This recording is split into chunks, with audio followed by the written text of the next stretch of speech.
Alright, so let me see. I was trying to do this last time, but it didn't work. Just so you can hear it. I don't know.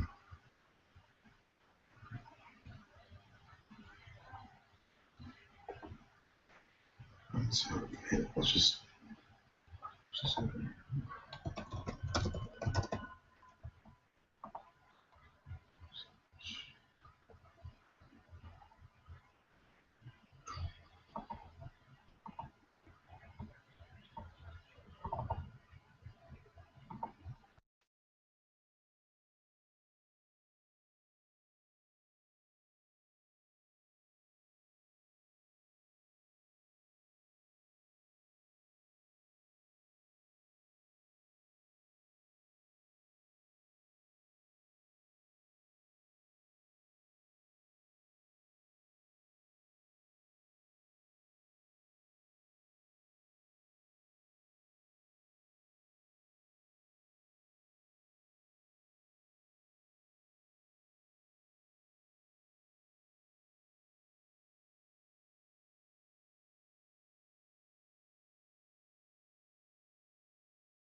What's up, man?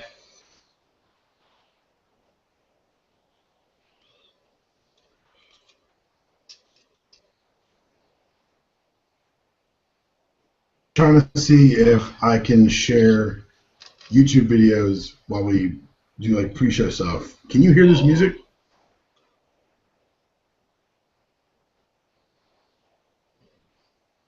Well, this may not be worth trying to do. Hold on. All right, well, screw it then.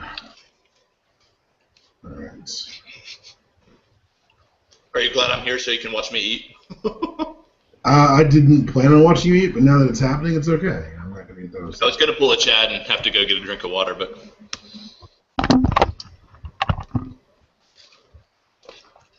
All right. mm.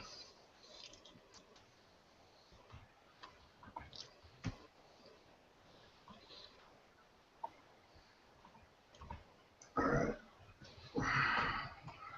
Oh yeah. So it's just you and me today. It sounds like. Just you and me. I'm gonna rant to start. Even before I introduce you, I'm gonna rant. So I'm down with that. it's an excitable rant. It's a good thing rant. And then we'll get to the introductions and into the pod. All right. So whenever you decide to edit this, it's gonna have a large gap of like 15 minutes at the very beginning where I'm not there or no one's there because I had to restart my computer. I'm trying to see if it recorded the whole time. Like I'm going to do you crazy so I can see if it's like actually playing live. Let's see. The browser does not recognize the format.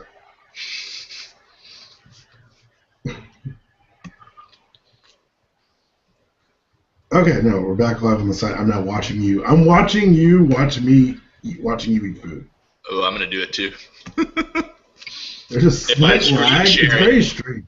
If I screen share, Don't it's gonna be screen like share. Inception. Oh my You'll break gosh! Google. Ah! It's over. It's a wrap. I'm 99% sure you just broke Google. Help! All right, I'm out. That was trippy. Right. I was like watching what my sandwich looked like one bite ago.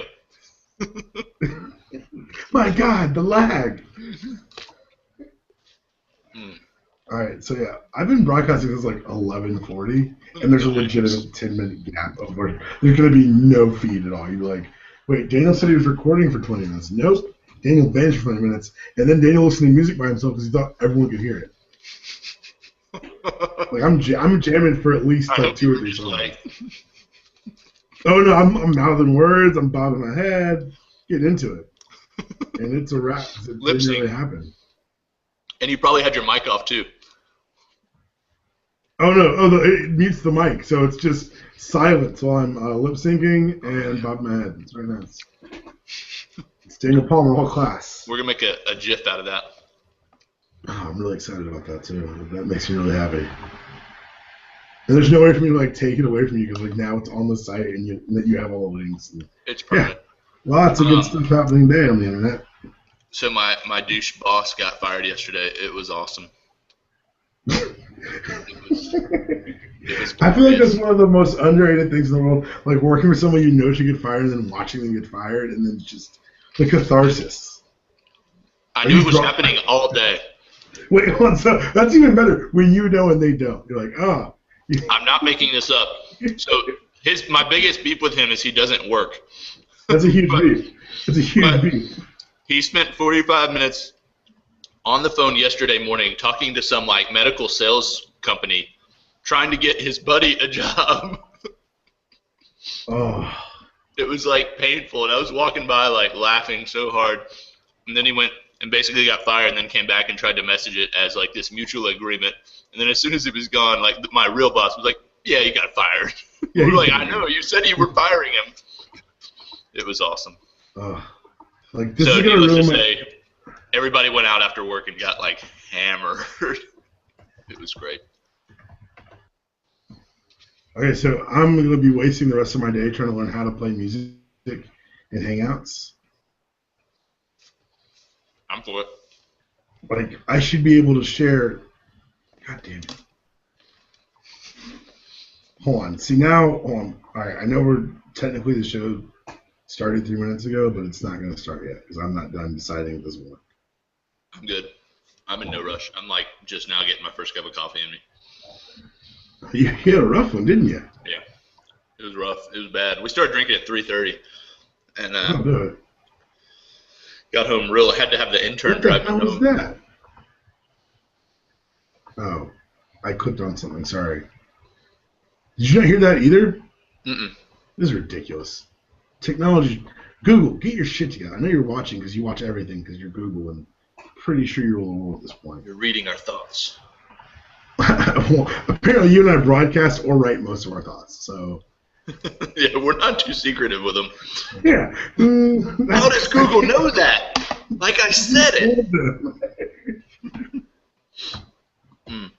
Sharing while playing music. Music. That's all.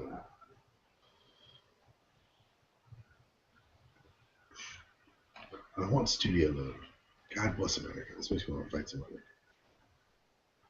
I just want to share music with the listeners and the people in the podcast and tell them I can't do it. You're just going to have to sing. Don't put it past me. Okay, so now I have a control board. I didn't know I had a control room. Oh, I can mute you. This is great.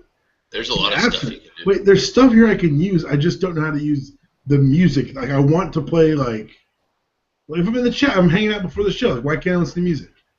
Don't do Google Facts. I can see when you do that. All right. I just want to be a puppy dog all day. Did you make yourself a puppy dog? It's not taking place. So I'm pretty excited with that. That's good. All right. I'm closing the control room. We're going to get started. Let's do it.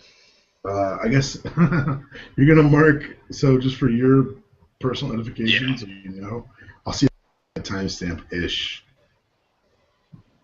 Maybe a roundabout numbers. I'll know when when I'm a puppy, it's time to start recording.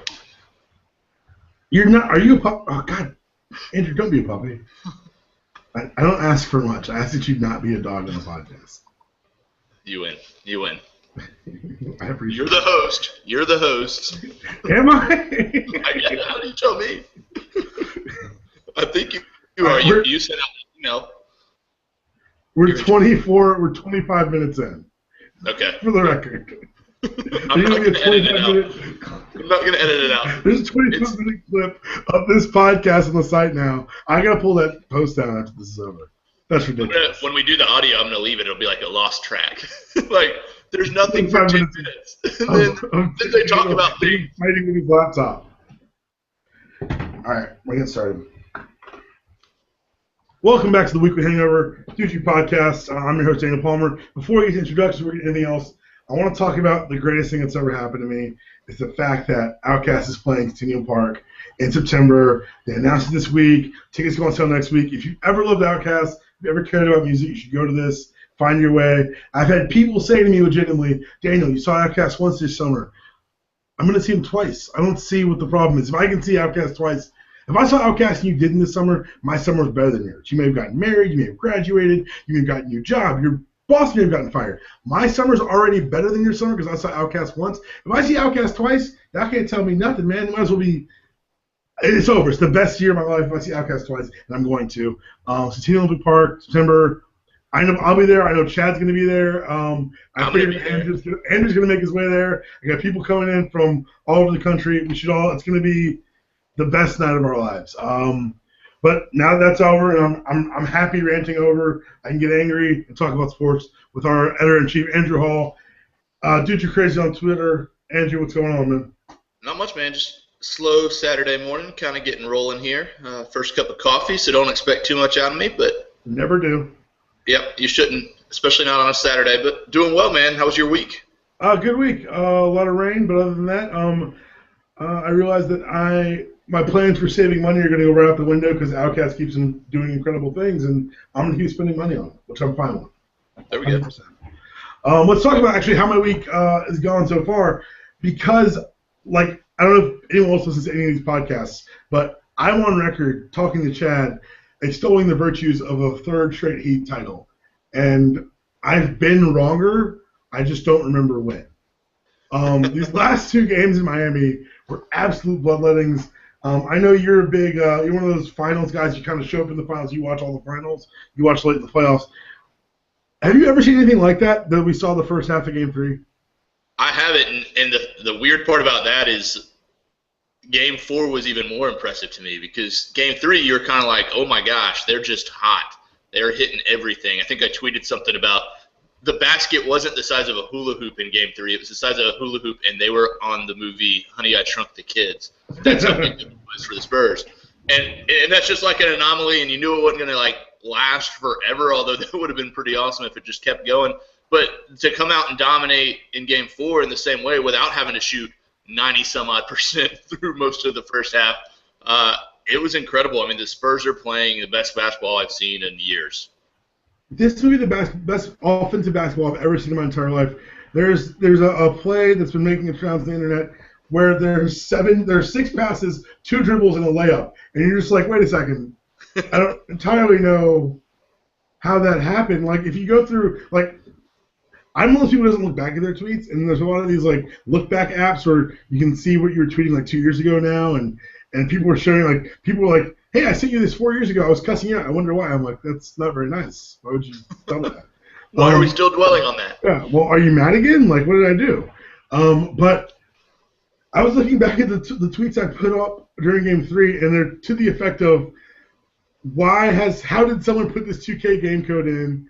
Why can't the Heat score? And the thing is, the Heat shot 60% in Game 3 and still lost by 20. Like, it was an evisceration. And if you read the Grantland article, my 2 favorite lines were, one, the Heat's frenzied defense is getting beat by the simple fact that the ball moves faster than man, which is something that it's so simple but so true. They're moving the ball so well and so quickly and so efficiently that it doesn't matter how good the Heat are on defense, and they haven't been good on defense. Dwayne Wade may have died after Game 2. No one can prove to me that's not a zombie.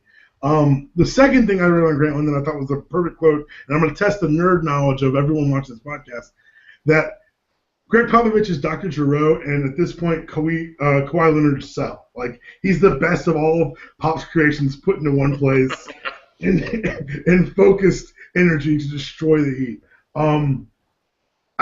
Is there any chance? Like, I was talking to a couple Spurs fan friends. They said there's one team they won't count out. It's one that's got LeBron James on the sideline. But I think tomorrow night, which is going to be Sunday, if people listen to Monday, so I may be already right here. I think it's a wrap. I think it's back in San Antonio. I think they close it out at home. Tim Duncan rides off into the sunset, possibly with Pop, if you believe some of the rumors, and that we never hear from either one of them again. Like, they're not going to be one of those broadcasters. I think when Tim Duncan's done, he'll continue wearing dad jeans and going to Costco and on like a Tuesday and like just being a normal guy. As he should. As he should. But for 82 nights out of a year, he won't impress everyone by being still one of the best basketball players on the planet. Yeah, I mean, I'm with you. It's hard to, if you're going to bet against anybody, again, you hate to go against LeBron. You hate to also go against Pop, though. The only thing that gives me any hesitation as to it just being over in Game 5 is this time last year we were on this very same podcast saying the Spurs are about to be NBA champions, and the Heat did turn it around. That being said, I mean, there's no way the Heat win this series. Thank you. There's no way. He's gonna work it back to where you're using me. I know that. He's making a great counter argument, but I know in your heart of hearts. I should say this, but no. Yeah. This is also a possibility, but it's not going to happen. Like, yeah. It's the most one-sided I've seen 2 games get played back-to-back in a very long time. Let's stay in the NBA. Let's make fun of the team that what we always make fun of, the Knicks. The Knicks have gone out and picked up the best point guard in the New York area. Well, I'd say second. I think it goes Jason Kidd, then Derek Fisher, then Darren Williams, and then whoever. I guess Fat Raymond Felton. Who's the one for the Knicks? Is it Fat Raymond Felton still? It's got to be Fat Felton. It's Fat Felton. Anyway, Derek Fisher is signed on to be Phil Jackson's puppet. First coach here in New York, up in New York. Is this a desperation move? Is this a team that can bounce back in a year? This is an Eastern Conference that's going to get better next year. The Hawks will be healthy. The Bobcats/Hornets are going to be competitive. A healthy Al Jefferson. Jordan's determined to make a splash, which could end up with Kwame Brown back on the Hornets somehow. Is it? Is it much ado about nothing with the Knicks? Because you know it's going to get covered and over covered, especially with the first year coach thing. Is this just more of the same with the Knicks? I expect more of the same. I mean, at the end of the day, the most intriguing part of this whole storyline is why on earth Derek Fisher wanted to go there. I mean, obviously you want to be a head coach, great opportunity. You can be the head coach of the New York Knicks the first time you've ever coached. Sounds great in paper, but again, to your point, he's just going to be a puppet. He's just going to be a pawn. If things don't go well, he's going to be really, really expendable really quickly. At the same time, the Knicks, I mean, they're just one of those teams that I feel like there's going to be a point during next season where everyone's going to think this has been turned around, because there's that point every season for the Knicks. And then they're just going to slide off. I don't get it. I don't believe in hiring these young guys as first-time coaches. I don't think that's the best recipe, especially a guy who's literally coming off a roster straight onto the bench. I just think it's a different sport as far as perspective. I don't see it ending terribly well. I will say this: Jason Kidd came out and he did it this year. He came off of a bench straight to a bench, but he learned on the job. We watched the Nets kind of flounder early, but he kind of figured out how to do a rotation, which is crazy talk. But he learned on the job. But my thing is that Nets roster is a much more talented roster than what's in New York right now, especially with the word that Carmelo apparently and logically is going to opt out, and the knowledge that the rumors, the Miami rumors, which I don't think deserve substantiation, really. I mean, there's really no point. But I think if Melo's gone, what's left there? Fat Felton. Fat Felton. I mean, maybe D-Fish can be a player coach, you know? Off the bench. I joke about that, but like if there's any case where a point guard's a dramatic upgrade over his the coach a dramatic upgrade over his point guard, it's going to be this one. Or if they just decide to shoot Darren Williams in New Jersey. Which, like, really, like, the thing is, like, if Fisher was on the Knicks this year, he would have been the starting point guard. Or at least he would have gotten minutes, I'll say that. He would have definitely gotten minutes. So, I can't say about any other team. I can't say that about any other team except for the Thunder because it's poorly coached, and the Knicks. Look at the Knicks. Let's take our halftime now because the rest of these are they flow pretty well together. We got the NBA talk out of the way. Hypothetical, weekly hypothetical. Yes. I'm really glad I'm starting to do these. So this is my favorite one of all time. It's actually how I gauge most friendships. Andrew Hall, if you're in a room, let's call it a 10 by 10 room, you're fighting your exact clone. Same weight, same height, same intelligence, same fighting ability. You've been given a 3-inch non-serrated knife. Would you take a knife over an average claw hammer? Mind you, your clone gets the other weapon. Knife or hammer, go. Hammer. Team hammer. There's no logical reason to take team knife. I mean, even just the idea that this guy's a clone, I mean, that's just such a personal attack at that point. If you're getting there with a 3-inch blade's not very far. I'm getting really into my own self with that blade. Hammer's a lot more detached, even from that perspective. For me, I think it really weighs down to, with the 3-inch, the non-serrated kills me. Because if it's serrated, you can kind of slash. It's straight. There's very few moves you can move with a knife. With the hammer, I've got a forehand. I've got a backhand because it's a claw hammer. And it's a hammer. I feel like you stop a small knife with forearms. I watch a lot of action movies, so I'm pretty much an authority on this. You stop small knives with forearms. You don't stop hammers with forearms. They'll break your forearm. I'm with you, man. Hammer. All right. For the record, if someone takes knives, they're not to be trusted. That's just a good rule of thumb. They're shifty by nature. They're shifty by nature. Life, they'll kill you in your sleep. They're insane. I don't think it's hyperbole at all. Anyone who takes knife is a serial killer. Book it. All right.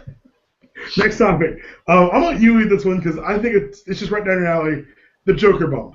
The Joker bump. Someday, I hope and pray that there will be a trivia question, and the answer will be Joker bump. Joker Phillips, everyone's favorite wide receivers coach / joke, not Joker, everyone's favorite joke at Florida. He's all about the recruiting. If you don't know what Joker Phillips likes to do in recruiting, just look up the hashtag come play wide receiver for the Joker. You can look that up on Twitter and find some of the worst / best, depending on your perspective, Photoshop you've ever seen. Joker Phillips, he bumped a guy. He bumped a recruit. Bump is the super technical term for illegal contact in person with a recruit. He got a photo taken with a guy at a restaurant. He's out. Pushed out, had to resign. Palmer, my question is this. What's Florida really hiring by making this statement and dumping the guy for a bump? I think because they're Florida, they need to stay in front of the NCAA at all times. I like the proactive nature. I think the biggest achievement of Joker Phillips, the biggest reason this really happened, is that he coached 3 years at Florida and developed 0 wide receivers. 0. I think, like, if you're a wide receiver coach in the state of Florida, like, just the sheer speed around you, somebody's going to, not even develop, someone's going to show up as a polished product and be a good receiver. He named me a receiver that grew under Joker Phillips. I can't. Like, maybe if you, added height while they were there. They kept growing. That's not development. He might have studied that for all I know. He's sneaking them cigarettes and coffee. But, honestly, the fact that you can coach not just in the SEC, but in the state of Florida for 3 years and develop no wide receivers, God bless you, Joker. God bless you. You stay away from any team I cheer for. Go keep coaching, though. For the love of God, keep coaching. And I hope you keep coaching college, because come play wide receiver for the Jokers should not just be – it shouldn't be over. I'll say that much. Here's the question. What do we have to do to get him to Louisville? Because Louisville is quickly becoming my second favorite team just for the storylines. Obviously, we got Petrino. It's not a podcast if we don't bring him up.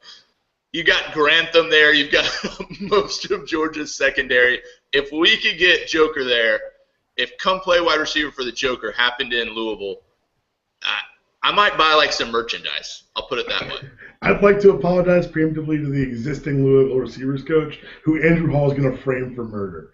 Yeah. So I feel really bad about this, but you're just come make room for the Joker. Yeah, just know that you're a pawn in a larger game, and you'll probably be acquitted. Right. You'll probably be acquitted. We're not going to make a strong case for you killing the guy, but we're going to make a case. They'll have to fire you for appearance's sake. I'll leave it at that. Well, you realize Bobby Petrino wrecked his motorcycle and then lied about it's the stupidest, greatest story, and it'll never be old. Yeah, press conference in the Sugar Bowl had y'all ain't gonna fire me. Who are y'all without me? I'm a champion. Good. You're a nobody. I'm a champion. By the way, we need to find a way we can buy some of those Sugar Bowl hats and have it be our official screwed up hat. Oops, sorry. Let me put this on. I'm good. I will blow a column a week. I'll blow a blog a week if I can wear that hat on every podcast. Be like, hey, you gonna do fire me? Sugar Bowl. All right, let's talk a little football before we're going back into football. World Cup started, 2 days ago? We've got 2 great podcasts. Well, one great one, and one that kind of dovetails into psychosis. If people ask me why doesn't Chad lead podcasts, that's why Chad doesn't lead podcasts. Because, one, he doesn't know anything about soccer. Nothing. He doesn't know much about it. In Chad's defense, he was in a tough spot. He was the middleman, and we had lunch the day after, and he goes, yeah, I pretty much just walked away in the middle of that thing. Yeah, Chad, thanks, Chad. Good effort.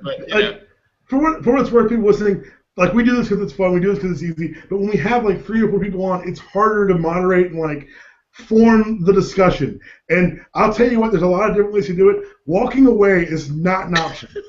Not moderating, not an option. And I don't know if Chad's listening to this. He's at the U.S. Open right now, and if he is, I would have said to your face. I would say Chad didn't so much host the second part of that podcast as he did just take a ticket at the door. Chad was basically an audience. Here, guys, go. Yeah, light it up.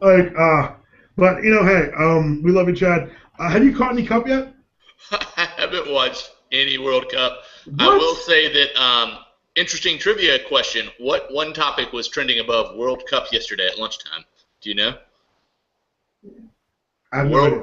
World Cup my balls. Trending above the World Cup yesterday. So there you have it, kids. You're home for highbrow humor, ladies and gentlemen. That's right. Hey, I didn't make the joke. I just told it. Yes, you did. No one made you tell it. That's an ergo. I wish I could take credit for starting World Cup my balls, but that was not a Due to You Crazy original. I've watched very little. I've watched, just kind of the highlights on ESPN, just here and there. I've had the scores up. I know nothing. Some country CMR was playing it. I don't even know who that is. Like, Coach what abbreviation?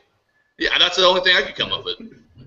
He's very good at soccer. No, I've watched actually. I'm one of those people who doesn't really care about soccer, but when the cup happens, I get super patriotic and annoying, and I become like one of those people who says nil in football and call the American side. Like I'm one of those annoying soccer fans. And I know that about myself. I'm self-aware enough to recognize it. I just don't care. It's been fun for me so far. I think Brazil with the very first own goal as the very first goal of the World Cup is basically just a metaphor for their handling of the World Cup. As you watch the games, like you see these tales of protests, and like you start hearing about one of these stadiums is like in the Amazon and will never be used again after these 3 weeks. Meanwhile, schools don't have like books or doors. Like the government's giving up on the people, but they're putting on a hell of a show. Yeah, they're putting on a hell of a show for the world. As a member of the world, I appreciate it. As someone who's cognizant of like the events in Brazil, I'm a little worried for the government to stay stable right now. I will say this: I've learned to hate Spain after playing FIFA with a lot of my friends because David Villa and company have kicked my head in more than once and lost me more money than I'd like to admit. I will say this: watching them lose 4-1 yesterday was cathartic. I really enjoyed it. I watched every second, and I cheered till the 90th minute. I thought it was the best thing I've ever seen. We go to the last topic. It's actually 2 topics, and it's one that's going to make me irrationally angry twice. So the Browns turned down hard. Why? Andrew Hall, you and I are two of the, and with Chad Foyle, look in here, 3 of the biggest Johnny football maniacs in the world. Him on HBO. Why say no? Give me a reason the Browns would say no. Like a real reason? I mean, there's not one. There's not a real reason. They don't want the publicity. They don't want the distraction. Oh, you don't want publicity? You're the Cleveland Browns. You drafted Johnny Manziel. If you don't want the publicity, why'd you draft the guy? What'd you expect? And my thing is, a facelift. It's the Browns. They've been bad since they came back. It would have been great. I mean, you've got so much built-in drama. Everything from their owner facing federal charges, Which, I mean, all the way down to, I mean, our boy Isaiah Crowell on the team would be an interesting story to keep up with. He's on the team for now. Yeah, he's on the team. He'll be on the team in training camp. He'll be in episode 1, I'll say that much. Yeah. There's just so much. There's so much there. I don't get why you say no, period. And the thing is, you can even go against type. You sign on, but then if Manziel's probably not that compelling of a guy because quarterbacks, to be fair, are mostly boring because they have to live in their playbooks. Yeah. That's no so much, especially in a camp situation. You know, every year they follow like 4 or 5 rookies. I bet you Manziel wouldn't have been one of the 5 rookies they followed. At least not one of the main focuses of the show because there's no real drama there. It's, are you going to be the starter? Just kidding. When are you going to be the starter? I think if they had followed 5 other guys and we'd gotten little Manziel tastes, that'd have been the perfect way to play it. And I think that's what would have happened. The ratings would have been ridiculous. Damn you, HBO. Damn you, Cleveland Browns.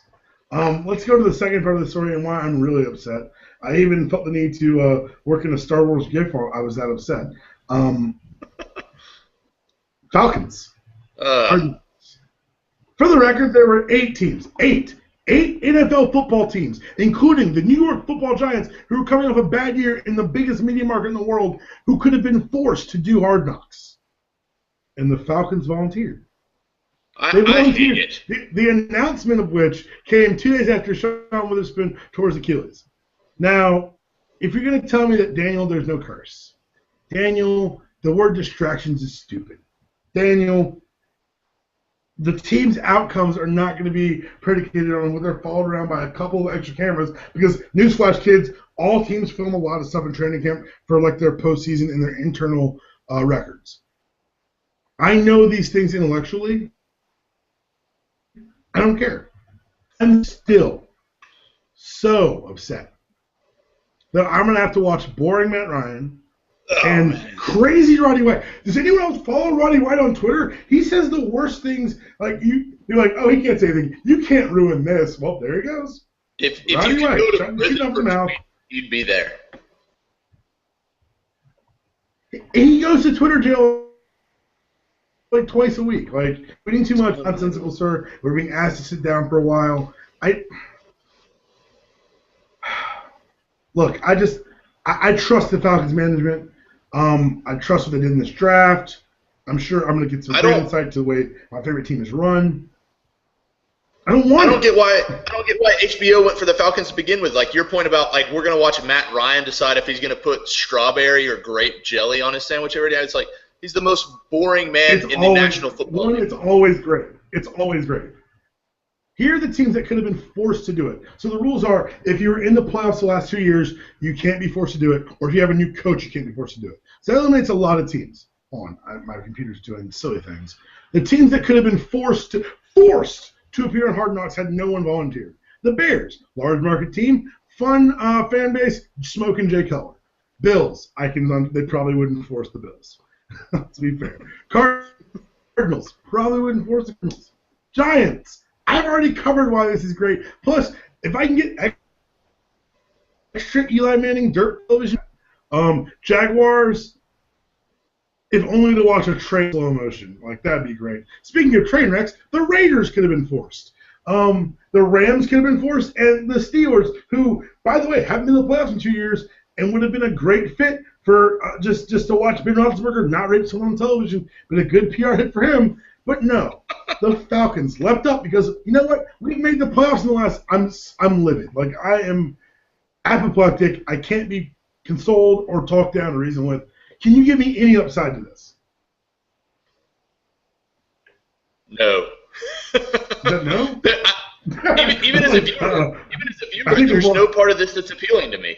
Even just, I'm not a huge Falcons fan. I like them because they're the local team, but I have no interest in watching them. Whereas, give me the Raiders, give me the Bears, give me any of these other teams, I'm more interested. I had a friend who's a Pats fan, which makes him a jerk. He said, now at least there'll be more casual fans who know about your team probably cheering for them. I go, I don't want to be pitied. I don't want to be America's choice because look at the little cute thing. I remember that guy. He has a cute girlfriend or so. I don't want that. I want to be hated because we win. I don't want to be liked. Yeah, I don't want to be liked because our team's a bunch of nice guys except for Rodney White, who might be a psychopath. I want to be hated because we win, or because there's a perception that we win. Because guess what? The Pats ain't won nothing in a long time, and we all still hate them. All right, I saved it for last. I knew I'd get fired up. So I lost Randy Manziel, and I got Matt Ryan on my television HBO. I'm going to watch because I am clearly the NFL holds our souls. Football owns America. And if you want further proof, we've talked about football in the last 5 hangovers and podcasts. We have yet to mention baseball on the site or on this podcast, and there's a very good reason for that because America's pastime is boring. That's it for this week. If anyone is listening still, which God bless for holding on, please email me or find me on the site or find me on Twitter and tell me how to play music in Google Hangouts. Because apparently there's going to be 20 minutes of me jamming out to music I thought everyone could hear, but no one could but me, so I'm a little crazy. Follow me at DeepHome66. Follow Andrew on the tweets at JujuCrazy, but find both of us at JujuCrazy.net. We'll be back this week with more World Cup stuff. Probably an NBA Finals retrospective once the Heat lose Sunday. I'll be writing. I got a blog going up on Monday about the Ed O'Banion lawsuit and why. Because I was in the game, I'm getting a check. Hopefully, maybe. Probably not. But cross your fingers, internet, for me. That's it. Yeah, that's it. All right. See you guys.